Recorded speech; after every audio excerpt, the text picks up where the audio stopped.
Hello and welcome back to World News here on TVP World with me, Anna Kalczyńska. Poland has launched a new information campaign aimed at discouraging illegal migration. The initiative, announced by the Polish Foreign Minister Radosław Sikorski via X, targets countries such as Afghanistan, Ethiopia, Eritrea, Somalia, Pakistan and Egypt. In a video message, the Polish government emphasized that its borders are tightly secured and any attempt to cross illegally will not succeed. The campaign comes amid growing concerns over irregular migration routes through Belarus.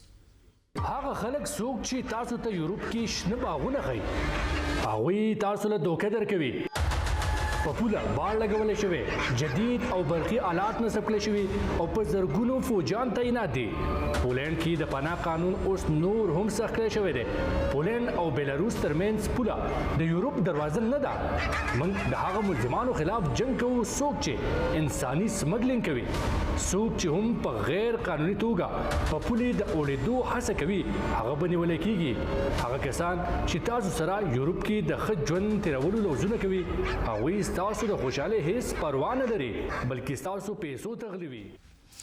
is a final call for political news in Poland, which is eagerly waiting to see who is the next president will be. And Friday marks the last day of the campaign before the second round of presidential elections. At midnight, electoral silence will begin. Both Rafał Trzaskowski and Karol Nawrocki have organized quite a busy schedule to convince the voters up until the last moment. The candidates will each visit 5 spots throughout the day and rally before electoral silence kicks in, which will last until the end of voting on Sunday. Electoral silence is violated by every element of active electoral agitation, like public persuasion or encouragement to vote. Violation of the ban on canvassing during electoral silence is punishable by a fine. For the publication of polls during electoral silence, the fine ranges from 500,000 zloty to 1 million zlotys. It's going to be an intensive week of talks for the Baltic states. Today, the Prime Minister of Lithuania, Latvia and Estonia met in Latvia's capital Riga to discuss the future of Rail Baltica, a high-speed railway project deemed key not only for the economic cooperation with the other EU countries, but also for the security of the Baltic states amid an incessant threat from Russia. The officials said they want the project to be fully operational by 2030. Right now, at this stage, I must say that there's a strong will to achieve the date, 2030, which we can feel. The question is about financing, and from the European side, and as you know, our ministers have said that we need additional financing, which is quite clear. There's no news about it.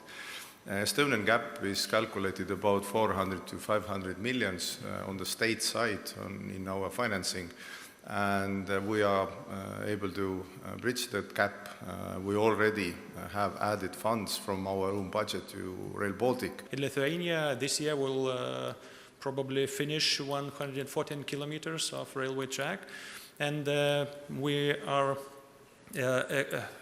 looking for alternative financial resources in case if the funding from EU is not sufficient in the next financial perspective.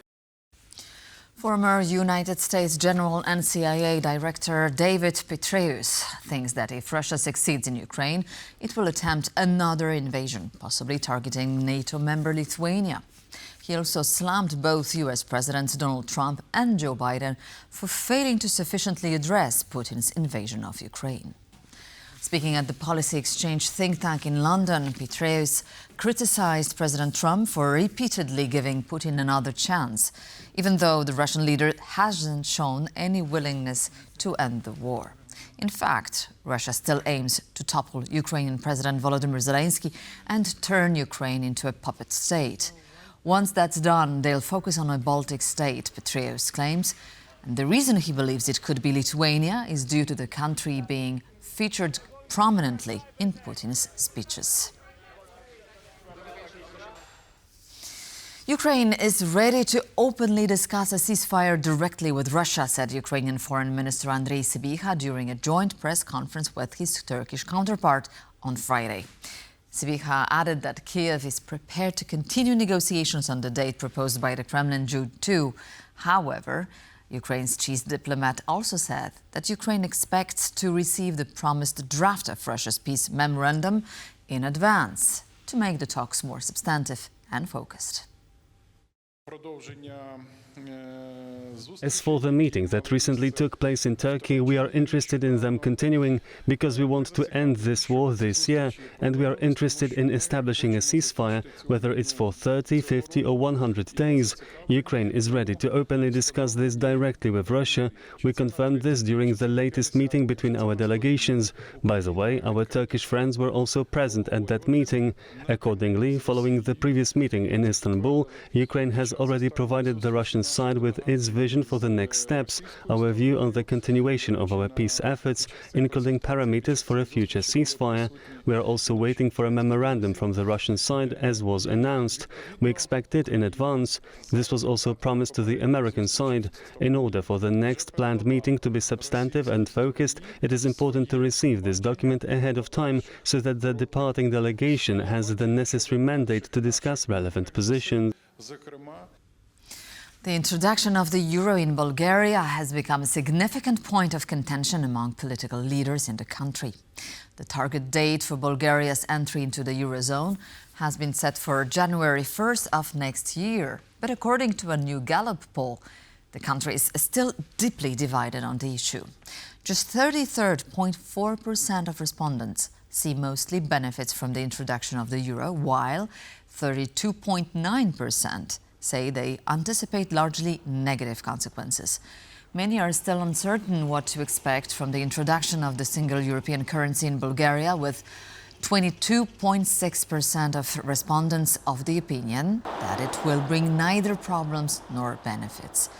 This poll, among others conducted in recent weeks, reflects a consistent trend of skepticism toward euro adoption, which many say is exacerbated by an ongoing anti-euro campaign and a wave of disinformation.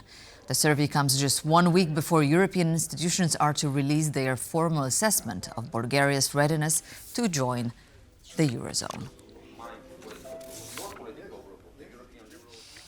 Munich is gearing up for one of the biggest events in the world of football, the Champions League final. On Saturday night, Inter Milan will face Paris Saint-Germain in the battle for the title of the best team in Europe.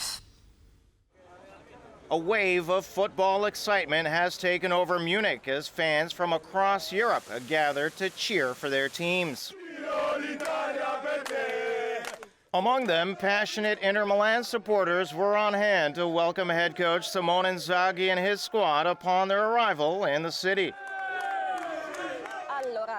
So I'm very happy that they are here at the Champions League final. I'm very enthusiastic. I am panicking a little too.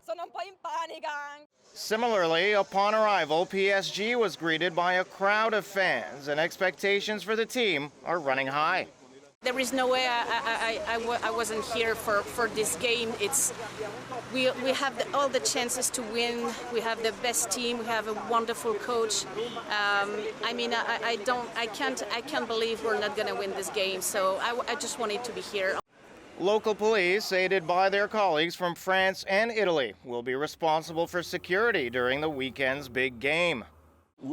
Our work starts today at 10 a.m. to ensure that the fans and citizens of Munich have a great football match and 2 pleasant days, and to provide security. A total of around 2,000 police officers will be deployed. Organizers have sold 18,000 tickets each to Inter and PSG fans, but it's hard to tell how many more will travel without one. One thing is certain: Munich is bracing for an intense and unforgettable weekend. And on this sportive announcement, we conclude this edition of World News, but please stay tuned to TVP World for more commentaries and news.